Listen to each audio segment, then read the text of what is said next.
Yeah, he is impressive. I agree. I just feel like he's got a lot of confidence, and to me, it goes back to he's moving well, and he's able to create a little more space, and the accuracy has been there, but now he's able to evade a little more and get himself a bit more time and then make those plays. But they're huge. That play he made on the power play at the end of the game to fake shot, pull it to his backhand, moved it cross ice right on the tape like that. That's pretty high level right there. So good for him in terms of just he's always worked really hard, and he's really starting to reach another level.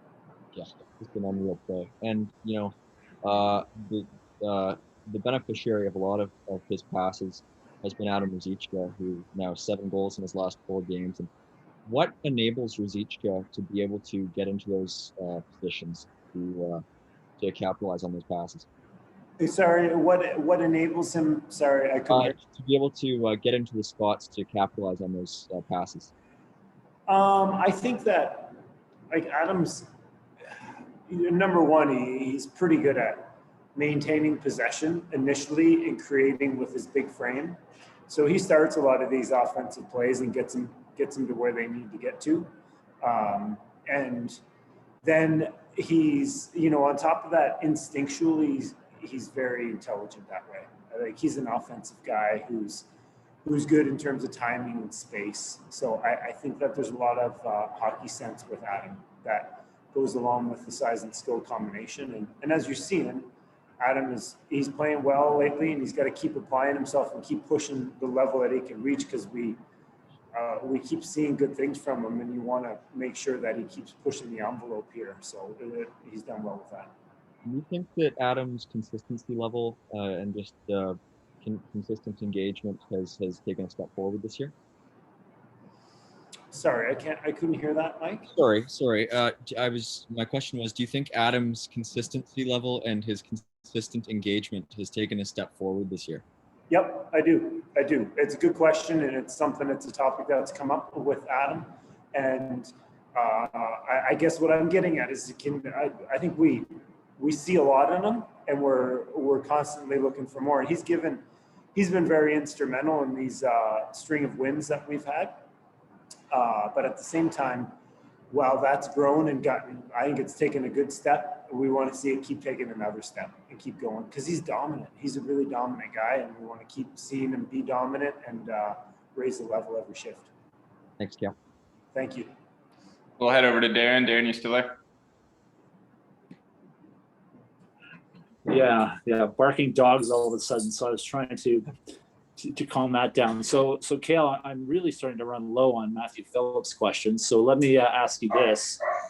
We see the playmaking, we see the assists, we see the gaudy offensive talent. What are we not seeing? What are the kind of the tiny details that we may be overlooking that he's also kind of maybe he's working at or have come a long way?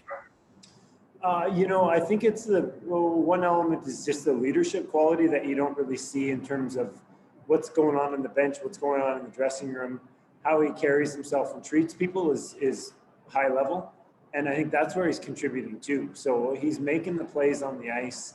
He is at another level for himself in terms of, as Mike alluded to, like just the accuracy that he's making on some of these plays is very impressive, and his ability to hang on to the puck in traffic. And the other thing that I would say, Darren, that he's always been really good at, but it's evident in the last couple of games, he's stripping and stealing and intercepting and what we would classify as disrupting the opposition in some really strong ways. So that's creating offense for he and Ruzicka and Zari as well. Okay. So lots of news in Calgary the last 24 hours. And I'm wondering, naturally, I would think, these guys are all hoping to get to the NHL and play for the coach of the Calgary Flames. When that changes, what's the message to you? Because I'm sure some of the guys will have kind of maybe preconceived notions of, Daryl Sutter. I don't know if I'm a Daryl Sutter guy, or like, what's your message to the team in terms of just keeping them focused and just, reminding them that, if you get there, they'll find you if you do the right things. Yeah, that's really the message that we had this morning on the ice in our pregame skate, is that, The Flaming Sea has always been about compete and like competing for yourself and your team. And so we just talked about that, like things don't change. You go out and you do the same things and know that just like you said, you'll be found. If you're very competitive and you're a team player, then you're going to be noticed. And so we said, this is business as usual, guys. Like we didn't want them to overthink it or anything like that. I talked to a couple different guys and just sort of posed the question to them, like, what does this mean for you? Just to see what they thought about it. And my follow-up to that in most cases was the bottom line is like, much like the organization is valued how intensely hard you work for each other. It's, it carries forward starting today as well. So I think that the guys understand that it's a business that's very tough, and it's tough to see a good man like Jeff Ward be let go, but at the same time, it's a lesson for our players too. Like it's a very hard business to be in. So you got to be prepared that you need to bring it every day. Okay, thanks, Cail. Thank you. Mike, go ahead. So Cail, a guy who's really started to catch my eye on the Heat blue line this year, again with every passing game is CJ Lurby. I've become pretty impressed by just the way that he skates and he moves the puck, and I was just wondering what your assessment on Lurby's play this year has looked like so far. I think he's been solid. I think he's grown over the last 6 games. I think that his contributions on the power play have been solid and sort of helped him develop his confidence overall.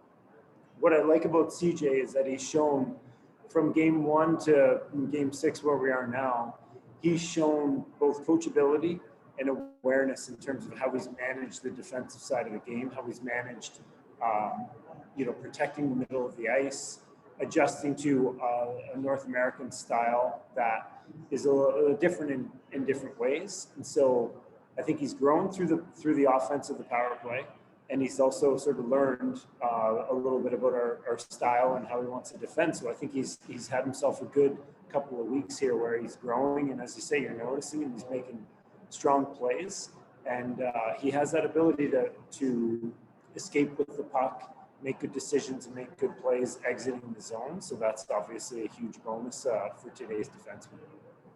And A2 Tulola got on the board today with his first of the year, and just wondering maybe a general assessment of his play in the games to this point and what he might have to continue at going forward.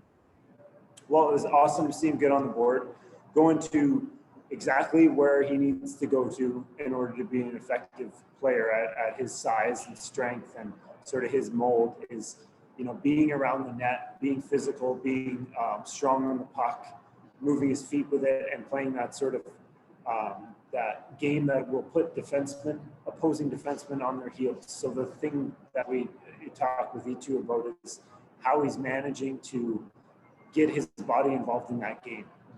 Get himself into positions where he's either putting it behind D and getting on them and punishing them physically, and after is using that same frame to be able to protect, because he's good at that. He's good at hanging on to pucks and grinding things down low, and I think that's his path forward to be the most effective player he can be. So to see him get one around the net is a really good sign tonight.